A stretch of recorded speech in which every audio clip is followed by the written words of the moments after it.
आज हम गवर्नेंस की बात करते हैं, गुड गवर्नेंस की, अच्छा शासन प्रशासन कैसा हो।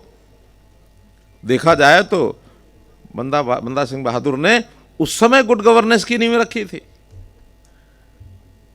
उनका ये जो मजदूर हैं, गांव के किसान हैं, ये जो खेती की जुताई करते हैं, इसके मालिक ये किसान ही होने चाहिए।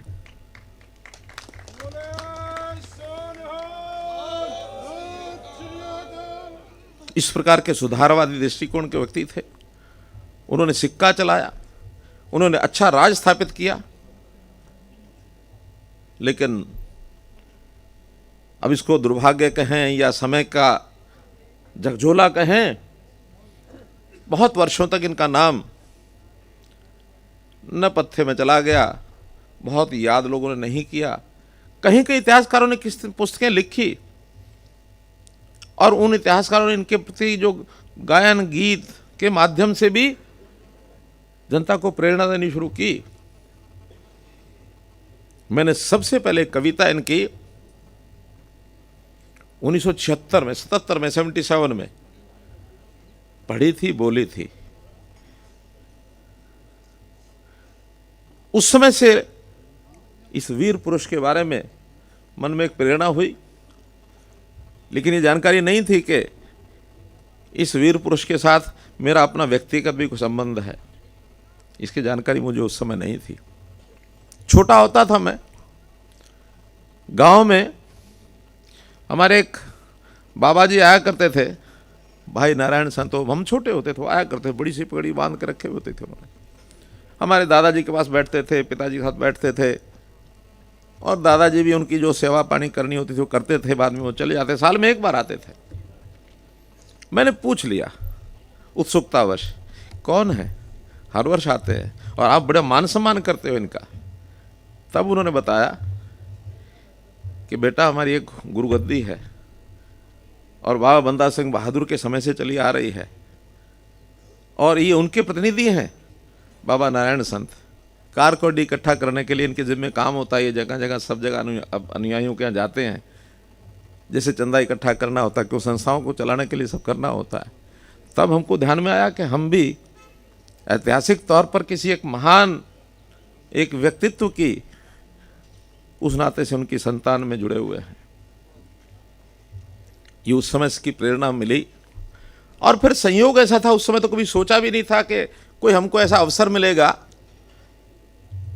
इस महान व्यक्तित्व को, इनके नाम के को याद करने के लिए जनता इनको अमरता की ओर आगे बढ़ाने के लिए कोई स्मारक का निर्माण करेगी और उसमें हम भी कहीं साधन बन जाएंगे, हमारा भी कहीं हाथ लग जाएगा। अवसर मिला तब मैंने ये सारी चर्चा की और इन सब लोगों से की, चाहे कंवरपाल जी हैं, चाहे गुरविंदर सिंह जी हैं, चाहे बाबा जतेंद्र पाल सिंह जी सोडी हैं, चाहे और भी जो लोग इनसे जुड़े हुए थे। मैं स्वयं श्री गुरुद्वारा साहब दर्शन करने के लिए आया। एकमात्र सामने गुरुद्वारा मैं देख रहा हूँ, वो गुरुद्वारा बना है यहाँ से बिल्कुल एकदम सामने दिख रहा है। उस समय प्रेरणा जगी। हाँ, बहुत से ऐसे हमारे इतिहासकार हैं जिन्होंने जो पुस्तकें लिखी हैं, और यहाँ कुछ हमारे सरकारी अधिकारी भी हैं, उन्होंने भी सबने मिल करके इसका पूरे इलाके का भ्रमण किया, उसमें से निकाला कि बहुत बड़ा एरिया था इस लोहगढ़ का जो किला था, इसका हजारों एकड़ में है, आधा हिमाचल में, आधा हरियाणा में है। तो आखिर इतने बड़ी प्रेरणा के स्रोत जो व्यक्तित्व हुए हैं, उनके लिए कुछ ना कुछ स्मारक क्यों ना बनाया जाए, और स्मारक बना करके जनता के लिए प्रेरणा का विषय बनेगा, उनके भ्रमण का विषय बनेगा, पर्यटन भी होगा, इस इलाके के लोगों को रोजगार भी मिलेगा, और एक ऐसा इतिहास। उसके बाद काफ़ी मैंने देखा कि वो इतिहास लगातार आगे देखने वाले, पढ़ने वाले, मानने वाले बढ़ते चले गए। पंजाब में भी इनके नाम से स्मारक, एक छप्पड़ चिड़ी नाम से जो स्थान है वहाँ एक बना हुआ है। पंजाब में कई कार्यक्रम इनके हुए, मैं स्वयं गया हूँ, बल्कि वहाँ के लोगों ने सुनने के बाद कहा कि इतना इतिहास तो हम भी नहीं जानते उनके बारे में जितना आप बता रहे हैं, क्योंकि पढ़ा है। हम संघ के जब स्वयंसेवक थे तो संघ के स्वयंसेवक को शाखाओं में गीत के माध्यम से प्रेरणा मिलती है, ऐसे गीत बोले जाते हैं।